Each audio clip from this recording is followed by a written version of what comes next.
شروع اللہ کے نام سے جو بڑا مہربان نہایت رحم والا ہے۔ بے شک ایمان والے رستگار ہو گئے جو نماز میں عجز و نیاز کرتے ہیں اور جو بیہودہ باتوں سے منہ موڑے رہتے ہیں اور جو زکوٰۃ ادا کرتے ہیں اور جو اپنی شرم گاہوں کی حفاظت کرتے ہیں مگر اپنی بیویوں سے یا کنیزوں سے جو ان کی ملک ہوتی ہیں کہ ان سے مباشرت کرنے سے انہیں ملامت نہیں، اور جو ان کے سوا اوروں کے طالب ہوں وہ خدا کی مقرر کی ہوئی حد سے نکل جانے والے ہیں، اور جو امانتوں اور اقراروں کو ملحوظ رکھتے ہیں اور جو نمازوں کی پابندی کرتے ہیں یہی لوگ میراث حاصل کرنے والے ہیں، یعنی جو بہشت کی میراث حاصل کریں گے اور اس میں ہمیشہ رہیں گے۔ اور ہم نے انسان کو مٹی کے خلاصے سے پیدا کیا ہے، پھر اس کو ایک مضبوط اور محفوظ جگہ میں نطفہ بنا کر رکھا، پھر نطفے کا لوتھڑا بنایا، پھر لوتھڑے کی بوٹی بنائی، پھر بوٹی کی ہڈیاں بنائیں، پھر ہڈیوں پر گوشت پوشت چڑھایا، پھر اس کو نئی صورت میں بنا دیا۔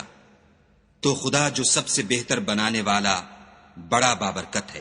پھر اس کے بعد تم مر جاتے ہو، پھر قیامت کے روز اٹھا کھڑے کیے جاؤ گے، اور ہم نے تمہارے اوپر کی جانب 7 آسمان پیدا کیے، اور ہم خلقت سے غافل نہیں ہیں، اور ہم ہی نے آسمان سے ایک اندازے کے ساتھ پانی نازل کیا، پھر اس کو زمین میں ٹھہرا دیا، اور ہم اس کے نابود کر دینے پر بھی قادر ہیں۔ پھر ہم نے اس سے تمہارے لیے کھجوروں اور انگوروں کے باغ بنائے، ان میں تمہارے لیے بہت سے میوے پیدا ہوتے ہیں اور ان میں سے تم کھاتے ہو، اور وہ درخت بھی ہم ہی نے پیدا کیا جو طور سینا میں پیدا ہوتا ہے، یعنی زیتون کا درخت کے کھانے کے لیے روغن اور سالن لیے ہوئے اگتا ہے۔ اور تمہارے لیے 4 پایوں میں بھی عبرت اور نشانی ہے کہ جو ان کے پیٹوں میں ہے اس سے ہم تمہیں دودھ پلاتے ہیں، اور تمہارے لیے ان میں اور بھی بہت سے فائدے ہیں، اور بعض کو تم کھاتے بھی ہو، اور ان پر اور کشتیوں پر تم سوار ہوتے ہو۔ اور ہم نے نوح کو ان کی قوم کی طرف بھیجا تو انہوں نے ان سے کہا کہ اے قوم، خدا ہی کی عبادت کرو، اس کے سوا تمہارا کوئی معبود نہیں، کیا تم ڈرتے نہیں؟ تو ان کی قوم کے سردار جو کافر تھے کہنے لگے کہ یہ تو تم ہی جیسا آدمی ہے، تم پر بڑائی حاصل کرنی چاہتا ہے، اور اگر خدا چاہتا تو فرشتے اتار دیتا، ہم نے اپنے اگلے باپ دادا میں تو یہ بات کبھی سنی نہیں۔ اس آدمی کو تو دیوانگی کا عارضہ ہے، تو اس کے بارے میں کچھ مدت انتظار کرو۔ نوح نے کہا کہ پروردگار، انہوں نے مجھے جھٹلایا ہے، تو میری مدد کر۔ پس ہم نے ان کی طرف وحی بھیجی کہ ہمارے سامنے اور ہمارے حکم سے ایک کشتی بناؤ۔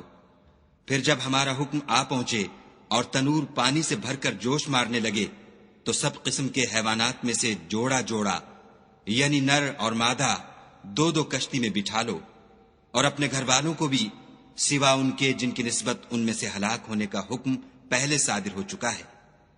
اور ظالموں کے بارے میں ہم سے کچھ نہ کہنا، وہ ضرور ڈبو دیے جائیں گے۔ اور جب تم اور تمہارے ساتھی کشتی میں بیٹھ جاؤ تو خدا کا شکر کرنا اور کہنا کہ سب تعریف خدا ہی کو سزاوار ہے جس نے ہم کو ظالم لوگوں سے نجات بخشی۔ اور یہ بھی دعا کرنا کہ اے پروردگار، ہم کو مبارک جگہ اتاریو، اور تو سب سے بہتر اتارنے والا ہے۔ بے شک اس قصے میں نشانیاں ہیں اور ہمیں تو آزمائش کرنی تھی۔ پھر ان کے بعد ہم نے ایک اور جماعت پیدا کی، اور انہی میں سے ان میں ایک پیغمبر بھیجا جس نے ان سے کہا کہ خدا ہی کی عبادت کرو کہ اس کے سوا تمہارا کوئی معبود نہیں، تو کیا تم ڈرتے نہیں؟ تو ان کی قوم کے سردار جو کافر تھے اور آخرت کے آنے کو جھوٹ سمجھتے تھے اور دنیا کی زندگی میں ہم نے ان کو آسودگی دے رکھی تھی، کہنے لگے کہ یہ تو تم ہی جیسا آدمی ہے، جس قسم کا کھانا تم کھاتے ہو اسی طرح کا یہ بھی کھاتا ہے، اور جو پانی تم پیتے ہو اسی قسم کا یہ بھی پیتا ہے، اور اگر تم نے اپنے ہی جیسے آدمی کا کہا مان لیا تو گھاٹے میں پڑ گئے۔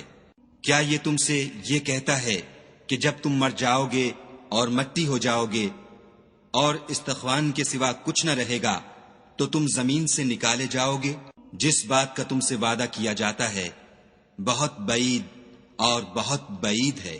زندگی تو یہی ہماری دنیا کی زندگی ہے کہ اسی میں ہم مرتے اور جیتے ہیں، اور ہم پھر نہیں اٹھائے جائیں گے۔ یہ تو ایک ایسا آدمی ہے جس نے خدا پر جھوٹ افترا کیا ہے، اور ہم اس کو ماننے والے نہیں۔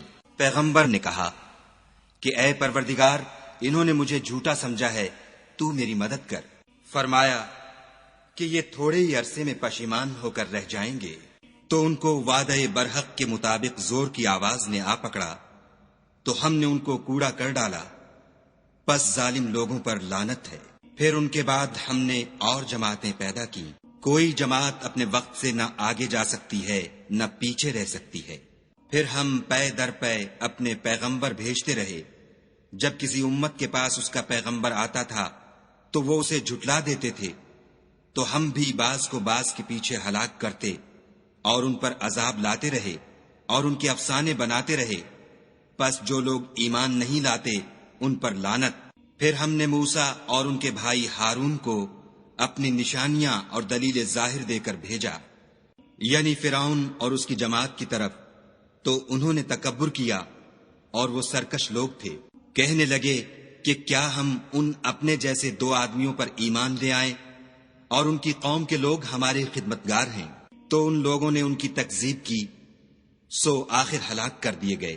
اور ہم نے موسیٰ کو کتاب دی تھی تاکہ وہ لوگ ہدایت پائیں، اور ہم نے مریم کے بیٹے عیسیٰ اور ان کی ماں کو اپنی نشانی بنایا تھا، اور ان کو ایک اونچی جگہ پر جو رہنے کے لائق تھی اور جہاں نتھرا ہوا پانی جاری تھا پناہ دی تھی۔ اے پیغمبرو، پاکیزہ چیزیں کھاؤ اور عمل نیک کرو، جو عمل تم کرتے ہو میں ان سے واقف ہوں، اور یہ تمہاری جماعت حقیقت میں ایک ہی جماعت ہے، اور میں تمہارا پروردگار ہوں، تو مجھ سے ڈرو۔ پھر انہوں نے آپس میں اپنے کام کو متفرق کر کے جدا جدا کر دیا، جو چیز جس فرقے کے پاس ہے وہ اس سے خوش ہو رہا ہے، تو ان کو ایک مدت تک ان کی غفلت ہی میں رہنے دو۔ کیا یہ لوگ یہ خیال کرتے ہیں کہ ہم جو دنیا میں ان کو مال اور بیٹوں سے مدد دیتے ہیں تو اس سے ان کی بھلائی میں جلدی کر رہے ہیں؟ نہیں، بلکہ یہ سمجھتے ہی نہیں۔ جو لوگ اپنے پروردگار کے خوف سے ڈرتے ہیں اور جو اپنے پروردگار کی آیتوں پر ایمان رکھتے ہیں اور جو اپنے پروردگار کے ساتھ شریک نہیں کرتے اور جو دے سکتے ہیں دیتے ہیں، اور ان کے دل اس بات سے ڈرتے رہتے ہیں کہ ان کو اپنے پروردگار کی طرف لوٹ کر جانا ہے، یہی لوگ نیکیوں میں جلدی کرتے اور یہی ان کے لیے آگے نکل جاتے ہیں۔ اور ہم کسی شخص کو اس کی طاقت سے زیادہ تکلیف نہیں دیتے، اور ہمارے پاس کتاب ہے جو سچ سچ کہہ دیتی ہے، اور ان لوگوں پر ظلم نہیں کیا جائے گا مگر ان کے دل ان باتوں کی طرف سے غفلت میں پڑے ہوئے ہیں، اور ان کے سوا اور اعمال بھی ہیں جو یہ کرتے رہتے ہیں، یہاں تک کہ جب ہم نے ان میں سے آسودہ حال لوگوں کو پکڑ لیا تو وہ اس وقت تلملا اٹھیں گے۔ آج مت تلملاؤ، تم کو ہم سے کچھ مدد نہیں ملے گی۔ میری آیتیں تم کو پڑھ پڑھ کر سنائی جاتی تھیں اور تم الٹے پاؤں پھر جاتے تھے، ان سے سرکشی کرتے، کہانیوں میں مشغول ہوتے اور بیہودہ بکواس کرتے تھے۔ کیا انہوں نے اس کلام میں غور نہیں کیا، یا ان کے پاس کوئی ایسی چیز آئی ہے جو ان کے اگلے باپ دادا کے پاس نہیں آئی تھی، یا یہ اپنے پیغمبر کو جانتے پہچانتے نہیں اس وجہ سے ان کو نہیں مانتے؟ کیا یہ کہتے ہیں کہ اسے سودا ہے؟ نہیں، بلکہ وہ ان کے پاس حق کو لے کر آئے ہیں، اور ان میں سے اکثر حق کو ناپسند کرتے ہیں۔ اور اگر خدائے برحق ان کی خواہشوں پر چلے تو آسمان اور زمین اور جو ان میں ہیں سب درہم برہم ہو جائیں، بلکہ ہم نے ان کے پاس ان کی نصیحت کی کتاب پہنچا دی ہے، اور وہ اپنی کتاب نصیحت سے منہ پھیر رہے ہیں۔ کیا تم ان سے تبلیغ کے صلے میں کچھ مال مانگتے ہو؟ تو تمہارے پروردگار کا مال بہت اچھا ہے، اور وہ سب سے بہتر رزق دینے والا ہے، اور تم تو ان کو سیدھے رستے کی طرف بلاتے ہو، اور جو لوگ آخرت پر ایمان نہیں لاتے وہ رستے سے الگ ہو رہے ہیں۔ اور اگر ہم ان پر رحم کریں اور جو تکلیفیں ان کو پہنچ رہی ہیں وہ دور کر دیں تو اپنی سرکشی پر اڑے رہیں اور بھٹکتے پھریں۔ اور ہم نے ان کو عذاب میں بھی پکڑا تو بھی انہوں نے خدا کے آگے عاجزی نہ کی، اور وہ عاجزی کرتے ہی نہیں، یہاں تک کہ جب ہم نے ان پر عذاب شدید کا دروازہ کھول دیا تو اس وقت وہاں نا امید ہو گئے۔ اور وہی تو ہے جس نے تمہارے کان اور آنکھیں اور دل بنائے، لیکن تم کم شکر گزاری کرتے ہو۔ اور وہی تو ہے جس نے تم کو زمین میں پیدا کیا اور اسی کی طرف تم جمع ہو کر جاؤ گے۔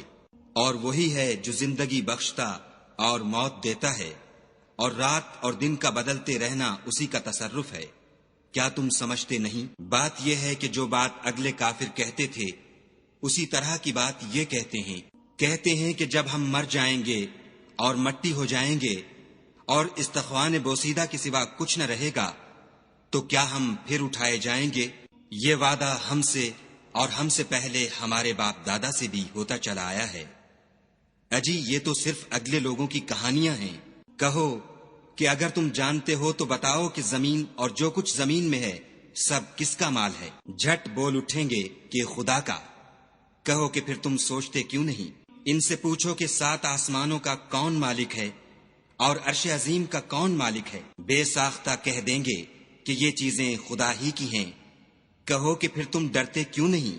کہو کہ اگر تم جانتے ہو تو بتاؤ کہ وہ کون ہے جس کے ہاتھ میں ہر چیز کی بادشاہی ہے اور وہ پناہ دیتا ہے اور اس کے مقابل کوئی کسی کو پناہ نہیں دے سکتا۔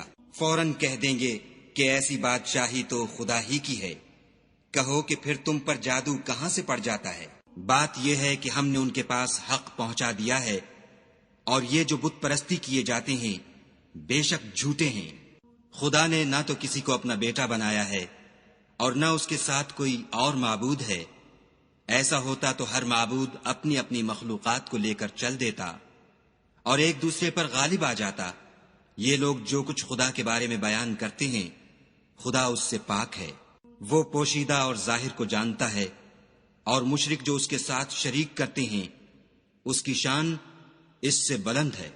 اے محمد صلی اللہ علیہ وآلہ وسلم، کہو کہ اے پروردگار، جس عذاب کا ان کفار سے وعدہ ہوا ہے اگر تو میری زندگی میں ان پر نازل کر کے مجھے بھی دکھائے تو اے پروردگار مجھے اس سے محفوظ رکھیو اور ان ظالموں میں شامل نہ کیجو، اور جو وعدہ ہم ان سے کر رہے ہیں ہم تم کو دکھا کر ان پر نازل کرنے پر قادر ہیں۔ اور بری بات کے جواب میں ایسی بات کہو جو نہایت اچھی ہو، اور یہ جو کچھ بیان کرتے ہیں ہمیں خوب معلوم ہے۔ اور کہو کہ اے پروردگار میں شیطانوں کے وسوسوں سے تیری پناہ مانگتا ہوں، اور اے پروردگار اس سے بھی تیری پناہ مانگتا ہوں کہ وہ میرے پاس آ موجود ہوں۔ یہ لوگ اسی طرح غفلت میں رہیں گے یہاں تک کہ جب ان میں سے کسی کے پاس موت آ جائے گی تو کہے گا کہ اے پروردگار مجھے پھر دنیا میں واپس بھیج دے تاکہ میں اس میں جسے چھوڑ آیا ہوں نیک کام کیا کروں۔ ہرگز نہیں، یہ ایک ایسی بات ہے کہ وہ اسے زبان سے کہہ رہا ہوگا اور اس کے ساتھ عمل نہیں ہوگا، اور ان کے پیچھے برزخ ہے جہاں وہ اس دن تک کہ دوبارہ اٹھائے جائیں گے رہیں گے۔ پھر جب سور پھونکا جائے گا تو نہ تو ان میں قرابتیں رہیں گی اور نہ ایک دوسرے کو پوچھیں گے۔ تو جن کے عملوں کے بوجھ بھاری ہوں گے وہ فلاح پانے والے ہیں، اور جن کے بوجھ ہلکے ہوں گے وہ لوگ ہیں جنہوں نے اپنے تئیں خسارے میں ڈالا، ہمیشہ دوزخ میں رہیں گے۔ آگ ان کے منہوں کو جھلس دے گی اور وہ اس میں تیوری چڑھائے ہوں گے۔ کیا تم کو میری آیتیں پڑھ کر سنائی جاتی تھیں؟ نہیں، تم ان کو سنتے تھے اور جھٹلاتے تھے۔ اے ہمارے پروردگار، ہم پر ہماری کم بختی غالب ہو گئی اور ہم رستے سے بھٹک گئے۔ اے پروردگار ہم کو اس میں سے نکال دے، اگر ہم پھر ایسے کام کریں تو ظالم ہوں گے۔ خدا فرمائے گا کہ اسی میں ذلت کے ساتھ پڑے رہو اور مجھ سے بات نہ کرو۔ میرے بندوں میں ایک گروہ تھا جو دعا کیا کرتا تھا کہ اے ہمارے پروردگار ہم ایمان لائے تو ہم کو بخش دے اور ہم پر رحم کر، اور تو سب سے بہتر رحم کرنے والا ہے۔ تو تم ان سے تمسخر کرتے رہے یہاں تک کہ ان کے پیچھے میری یاد بھی بھول گئے، اور تم ہمیشہ ان سے ہنسی کیا کرتے تھے۔ آج میں نے ان کو ان کے صبر کا بدلہ دیا کہ وہ کامیاب ہو گئے۔ خدا پوچھے گا کہ تم زمین میں کتنے برس رہے؟ وہ کہیں گے کہ ہم 1 روز یا 1 روز سے بھی کم رہے تھے، شمار کرنے والوں سے پوچھ لیجئے۔ خدا فرمائے گا کہ وہاں تم بہت ہی کم رہے، کاش تم جانتے ہوتے۔ کیا تم یہ خیال کرتے ہو کہ ہم نے تم کو بے فائدہ پیدا کیا ہے اور یہ کہ تم ہماری طرف لوٹ کر نہیں آؤ گے؟ تو خدا جو سچا بادشاہ ہے اس کی شان اس سے اونچی ہے، اس کے سوا کوئی معبود نہیں، وہی عرش بزرگ کا مالک ہے۔ اور جو شخص خدا کے ساتھ اور معبود کو پکارتا ہے جس کی اس کے پاس کچھ بھی سند نہیں، تو اس کا حساب خدا ہی کے ہاں ہوگا۔ کچھ شک نہیں کہ کافر رستگاری نہیں پائیں گے۔ اور خدا سے دعا کرو کہ میرے پروردگار مجھے بخش دے اور مجھ پر رحم کر، اور تو سب سے بہتر رحم کرنے والا ہے۔